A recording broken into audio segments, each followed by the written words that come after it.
ഇവൻ വാങ്ങിയ പുതിയ വീടിന്റെ കോളിംഗ് ബെല്ല് അടിക്കാണ്. പക്ഷെ അപ്പോഴേ തന്നെ അത് എരിഞ്ഞു പോകുന്നു. ഡോറെങ്കിലും തട്ടാന്ന് വിചാരിച്ച് ഡോറിൽ തട്ടുമ്പോൾ ഡോറ് ദേ അടക്കുന്നു.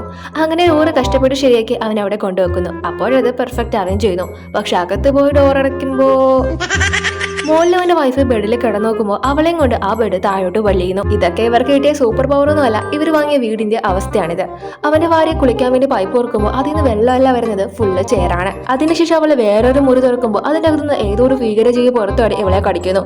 അവള് കിടന്ന് അലറുകയും ചെയ്യുന്നു. ഈ സൗണ്ട് ആയിട്ടുണ്ട് അവളുടെ ഹസ്ബൻഡ് രക്ഷിക്കാൻ വേണ്ടി ഓടും. പക്ഷേ അന്ന് രാത്രി തറയിലെങ്കിലും മനസ്സമാധാനമായിട്ട് കിടക്കാന്ന് പറഞ്ഞ് നോക്കുമ്പോൾ പുറത്തല്ല മഴ പെയ്യുന്നത്, അകത്താണ്. അങ്ങനെ പിറ്റേന്ന് തന്നെ വീട് പുതുക്കി പണിയാൻ ആളെ വിളിക്കുന്നു. പക്ഷെ അവര് ഓരോ വീട് തവിട് പൊടി ആക്കാണ്. ഇവനിക്ക് എങ്ങനെയാണ് ഈ ഒരു വീട് കിട്ടിയതെന്ന് വെച്ചാൽ ഒരു കിളവ് ഇവർക്ക് നിസാര വിലയ്ക്ക് ഇത്രയും വലിയ വീട് കൊടുക്കാന്ന് പറയുന്നു. നൈസിന് കിട്ടുന്നതല്ല എന്ന് വിചാരിച്ച് ഇവരും ആ വീട് മേടിക്കുന്നു. പക്ഷെ പിന്നെയല്ലേ ഇത്രയും വില കുറച്ച് എന്തിനാ ആ കിളവ് ഈ വീട് കൊടുത്തതെന്ന് അവർക്ക് മനസ്സിലാവുന്നത്.